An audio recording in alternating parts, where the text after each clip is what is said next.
what happened when my husband went carnivore. This is the Sugar Freedom channel where I encourage people to get off of sugar, grains, and processed vegetable oils. But there's also another step. And a couple of years ago, I went carnivore and my husband decided to try it too. Here's what happened. Now, my husband, for years and years, never had a weight problem. He was a skinny kid and a slender guy, and he never really put on any weight until over age 45. At that point, I did teach him how to go sugar, grain, and vegetable oil free, and he lost the weight, got slim, slimmed his waist down, was perfectly happy. So fast forward a few years later, and over the last holiday season, between Thanksgiving and of course today is Valentine's Day, he had put on a kind of significant amount of weight. And one of the big problems is that he hadn't just put on weight, he had put it all on in the front of his belly. My husband doesn't play basketball, but he had a basketball. As a matter of fact, he's an avid golfer and he does a lot of walking, but the weight was coming on, a higher weight. But the biggest concern, and especially the biggest concern for me as his wife, who loves him very much, is where it was coming on. He was, getting that roundness, that round basketball belly in the front. And so I was pretty concerned, but trying to be cool, and had simply been demonstrating carnivore and how it was working for me and how it was improving my weight, my mood, my hair, my sleep, everything. We'll get back to that in a little bit.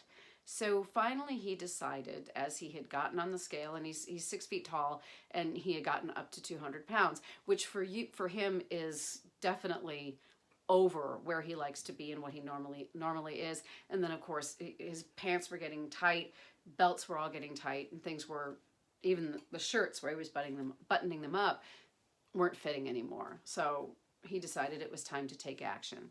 And I was amazed, but he turned to me and he said, all right, I'm ready to try this carnivore thing. I call it AB keto, animal-based keto, because there is cheese and there is cream on the diet. So we do use dairy products. So what did he eat? At breakfast, he'll have bacon and eggs, and then at lunch, and I usually make sure, so what I do is I cook the proteins. I make sure that there's meats cooked and available in the house. And so he would have either beef or pork or fish or chicken. I would have those ready, and he would usually have something different. He'd have one kind of meat at lunch and something different at dinner.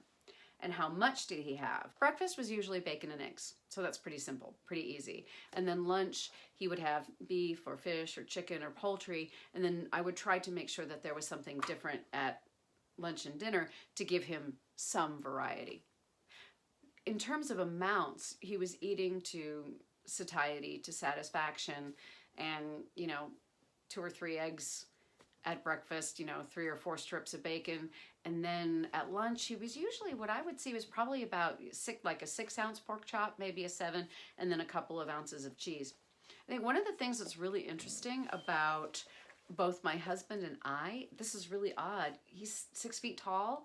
We seem to eat the same amount, but then of course, I only eat 2 meals a day because that's all that I want. In order to get a balance between variety and satiety, enough variety to not make it completely boring, but not so much variety that it stimulates appetite, trying to change the different proteins. So if he had chicken at lunch, I'd usually serve beef at dinner or lamb chops or something like that.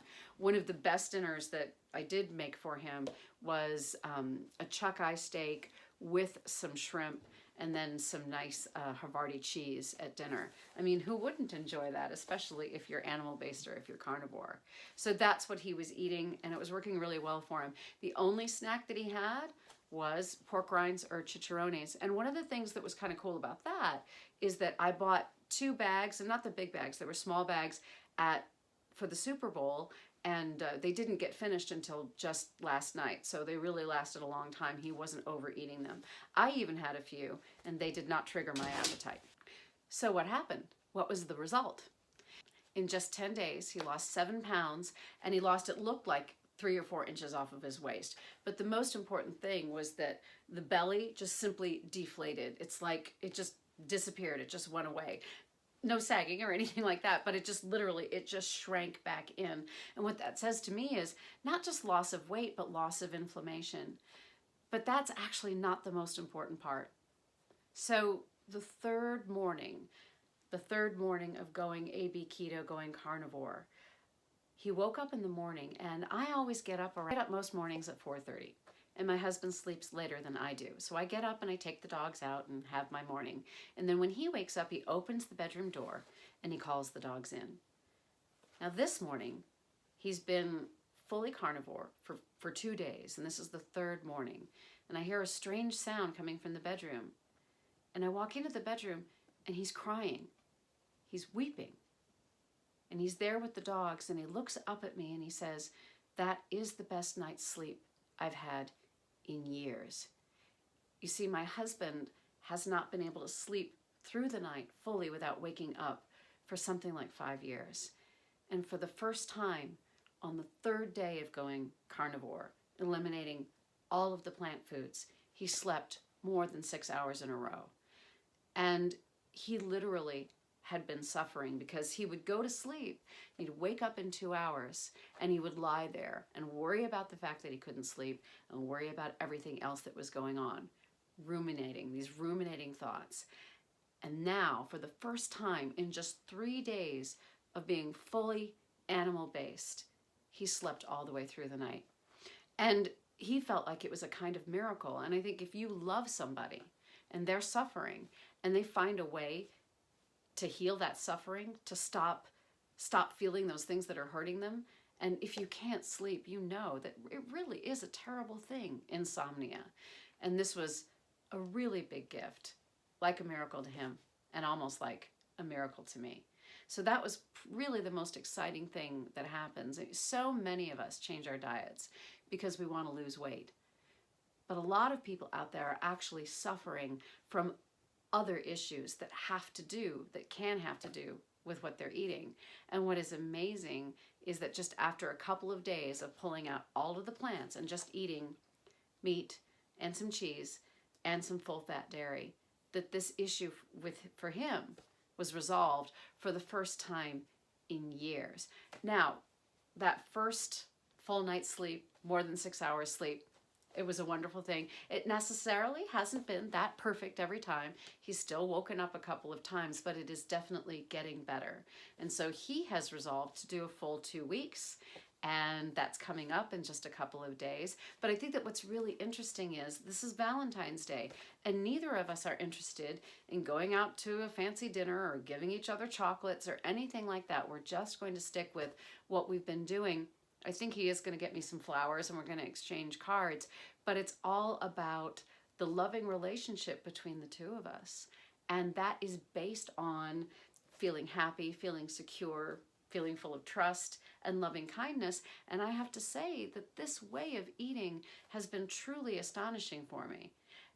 For my husband, the first 2 days were rough. Making that transition as we're getting off of burning glucose and switching into burning ketones and burning free fatty acids and getting the liver to go into create gluconeogenesis, the body creating its own glucose, correct, for the brain, that during those first couple of days, yeah, his mood wasn't fantastic, but this huge transformation going into the third and the fourth day because he was getting the ketones and just feeling better, allowing him to sleep, allowing his mood to improve.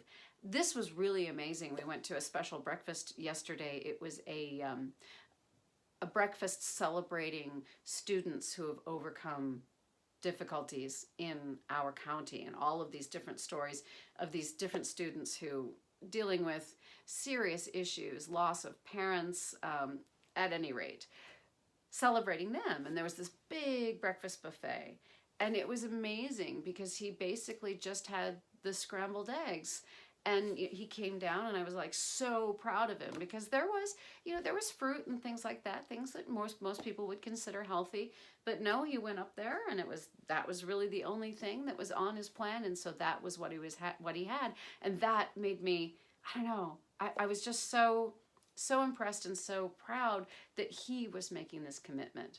He has a couple of more days, and then he is going to be adding back those vegetables that grow above the ground and a little bit of low sugar fruit, which is sugar freedom. That's the sugar freedom plan that I wrote 5 years ago. And what I think that you can take away with you is that if you're starting to look at doing a program like this, you could start by pulling out the sugar, the grains, and the vegetable oils and seeing if that works for you. And if you, like my husband and like me, decide that you need to go farther than that, that's the point at which you might look at doing AB keto. I want to mention Dr. Altshuler's book, The Alt Sliding Scale Diet, which talks about he had gone animal-based in order to deal with his anxiety, that one of the things that you can do is that you can eliminate these for 30 days, check in, see how you do. What Dr. Altshuler recommends is if that isn't effective, try another 30 days. What my husband is doing is he's going 2 weeks, and remember, he is not a compulsive sugar or carbohydrate eater. So he's not like me, that whereas if I eat sugar and grains or certain high sugar fruits that I get compulsive and I just eat and eat and eat and eat. No, he's never done that. But he is somebody who had started snacking too much and was putting on that weight and putting it on in front. But I think we also have discovered that when he eliminated all of the plant foods and the sleep comes back, that clearly there were some issues going on in his nutrition that were causing him to wake up at night. Thank you for watching. So excited about this happy Valentine's Day, and proud of everyone out there who makes a resolution to go out and find what works for them. If it may be that you just take out sugar. It may be that you just take out sugar and grains. But I just want to share my story and share my husband's story so that if you are one of those people who really is struggling and needs to go a step farther, not necessarily a recommendation, because I'm just, at the end of the day, I'm really an actor. I love to sing and dance. Not a medical doctor, not a registered dietitian, just somebody who is sharing the story of what I have done and what my husband has done to be happy and healthy and live a good life and have another wonderful Valentine's Day. Thanks for watching again. Like, share, subscribe, and share this, especially if you know somebody who is struggling with overeating, struggling with that big belly in the front. Maybe they might want to watch this video too. Take care, everybody, and have a wonderful day.